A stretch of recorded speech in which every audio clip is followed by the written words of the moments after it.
नमस्कार साथियों।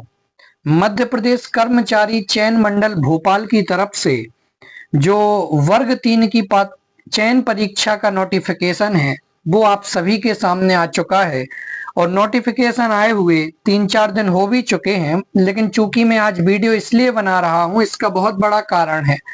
आपने देखा होगा कि इसको लेकर के बहुत सारे आंदोलन अभी चले और आगे भी आंदोलन होने की आशंका है। क्यों ये सब हुआ है, किस कारण से ये हो रहा है, डेट आगे बढ़ेगी या नहीं बढ़ेगी, इन तमाम सारी चीजों को मैं आप सभी के सामने क्लियर करने वाला हूं। चलिए सबसे पहले नोटिफिकेशन की बात कर लेते हैं कि जो ये नोटिफिकेशन आया है उसके माध्यम से अभी जो आपका ऑनलाइन आवेदन पत्र भरने की तिथि है, यानी कि जो आपके फॉर्म भरे जाएंगे वो 18 जुलाई से प्रारंभ होंगे, चूंकि हो चुके हैं। और ऑनलाइन आवेदन पत्र भरने की अंतिम तिथि 1 अगस्त 2025 तक रखी गई है। तो लगभग 14-15 दिन का समय आपको दिया गया है और संशोधन करने की तिथि भी वही 18 जुलाई से प्रारंभ हो जाएगी और 6 अगस्त तक, यानी 5 दिन ज्यादा 20 दिन का समय इसके लिए भी दिया गया है। और इसकी जो फीस है वो अनारक्षित वर्ग के अभ्यर्थियों के लिए 500 रुपए और आरक्षित वर्ग के अभ्यर्थियों के लिए 250 रुपए रखी गई है। इस प्रकार से इसकी जो सामान्य जानकारी थी वो रही। अब चलिए और आपकी जो परीक्षा है उसकी भी बात कर लेते हैं। अभी तो ईएसबी के माध्यम से जो इसकी परीक्षा तिथि बताई गई है वो 31 अगस्त 2025 रविवार से प्रारंभ हो जाएगी और 31 अगस्त से आपकी 2 शिफ्ट में परीक्षा चलेगी, पहली और दूसरी। जो पहली शिफ्ट होगी वो सुबह 8 से 10 बजे तक रिपोर्टिंग का समय रहेगा, 10:20 से 10:30 तक महत्वपूर्ण निर्देश पढ़ने का समय रहेगा और 10:30 से 12:30 बजे तक उत्तर अंकित करने का समय रहेगा।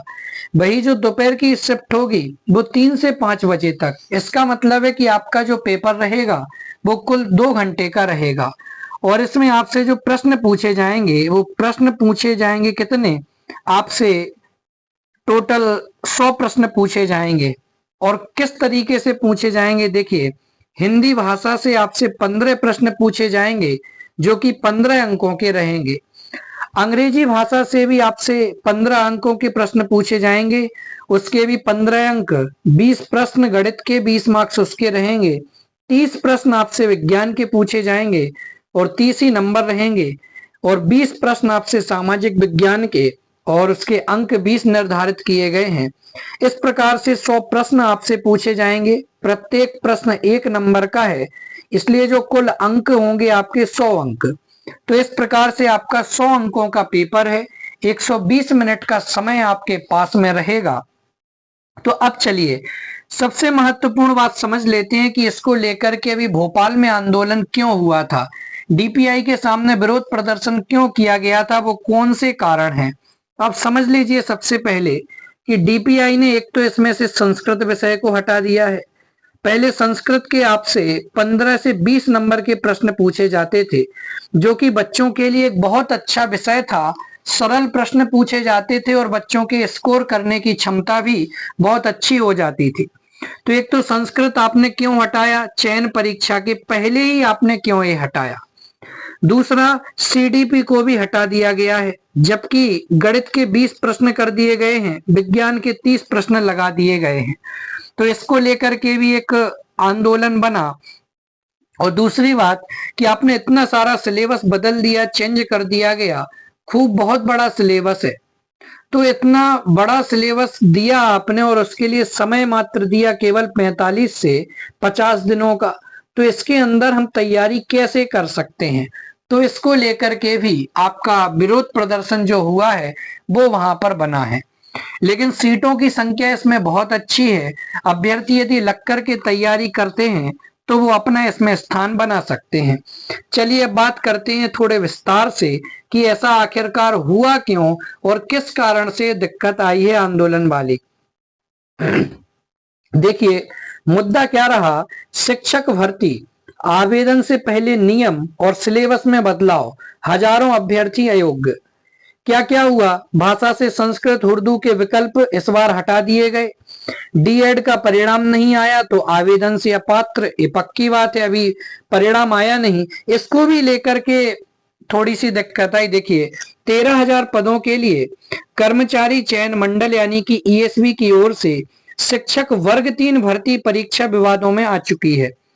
आवेदन से पहले ईएसबी ने सिलेबस और पात्रता शर्तों में 3 बड़े बदलाव कर दिए हैं।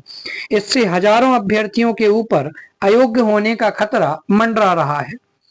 पहला बदलाव जो किया गया है वो पात्रता को लेकर किया गया है। इस भर्ती में स्पष्ट किया गया कि 1 अगस्त तक शैक्षणिक योग्यता पूरी होना जरूरी है। इसका मतलब है जुलाई आपका माह चल रहा है और 1 अगस्त यानी जिस दिन फॉर्म भरने की आखिरी तिथि है उस दिन तक आपकी जो डीएड है वो कंप्लीट होनी चाहिए। जबकि कई अभ्यर्थियों का अभी तो एमपी का डीएड का इस वर्ष का परीक्षा परिणाम नहीं आया है, जिसको लेकर के भी डीपीआई के सामने विवाद हुआ, आंदोलन हुआ। तो वहां से यही आंसर दिया गया कि 25 जुलाई तक हम आपका जो डीएड का परीक्षा परिणाम है वो जारी कर देंगे, लेकिन उनने फिर भी विद्यार्थी तैयार नहीं है। दूसरी बात, दूसरा बदलाव भाषा को लेकर के हुआ कि 2022 की परीक्षा में अभ्यर्थियों को भाषा 1 और भाषा 2 में हिंदी, अंग्रेजी, संस्कृत और उर्दू में से विकल्प के चुनने की छूट थी। लेकिन नए सिलेबस में भाषा 1 में केवल हिंदी और भाषा 2 में अंग्रेजी रखी गई है। जिन अभ्यर्थियों ने संस्कृत या उर्दू में टीईटी पास किया है वे मुख्य परीक्षा से बाहर हो सकते हैं। और तीसरा बदलाव जो किया गया है वो है कि पुराने सिलेबस में शामिल बाल विकास और शिक्षा शास्त्र यानी चाइल्ड डेवलपमेंट सीडीपी जो थी वो विषय भी अब हटाए जा चुके हैं। तो इस प्रकार से जो अभ्यर्थी काफी समय से वर्ग 3 को लेकर के तैयारी कर रहे थे, उनने सीडीपी, संस्कृत जैसे विषयों की तैयारी करके रखी थी, तो उन्हें हटा दिया गया और अचानक से नए विषयों को जोड़ा गया या अंग्रेजी जैसे सब्जेक्ट के नंबर बढ़ा दिए गए या इन्हें अनिवार्य भाषा के रूप में कर दिया गया। तो ये बच्चों के लिए थोड़ी सी दिक्कत का सबब हो गया है। इस कारण से आंदोलन हुए हैं।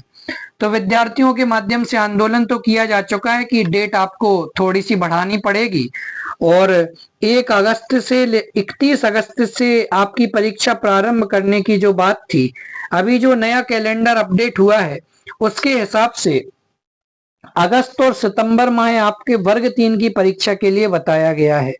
तो मेरे ख्याल से यदि आपकी परीक्षा 31 अगस्त से प्रारंभ नहीं होती है तो हो सकता है और एक आध माह वो डिले करते हुए 20 से 25 सितंबर के आखिरी हफ्ते में भी आपकी परीक्षा ले जा सकते हैं। लेकिन अभी आंदोलन के बावजूद भी उन्होंने अगस्त सितंबर लिखा है। तो जब तक ऑफिशियल डेट नहीं आ जाती है तब तक आप इसके ऊपर भरोसा नहीं कर सकते हैं कि क्या डेट बढ़ेगी या नहीं बढ़ेगी। फिर भी अभी यही आशंका जताई जा रही है कि डेट जो है वो आपकी आगे बढ़ सकती है, लेकिन फिर भी आप तैयारी करते रहें, तैयारी में जुटे रहें। अन्यथा यदि आप डेट बढ़ने का इंतजार करते रहेंगे और अचानक से इसी डेट पर पेपर हो गया तो आपके हाथ से एमपी की ये तीसरे वर्ग की भी भर्ती परीक्षा निकल जाएगी। इसलिए आप निश्चित रूप से तैयारी करें। धन्यवाद।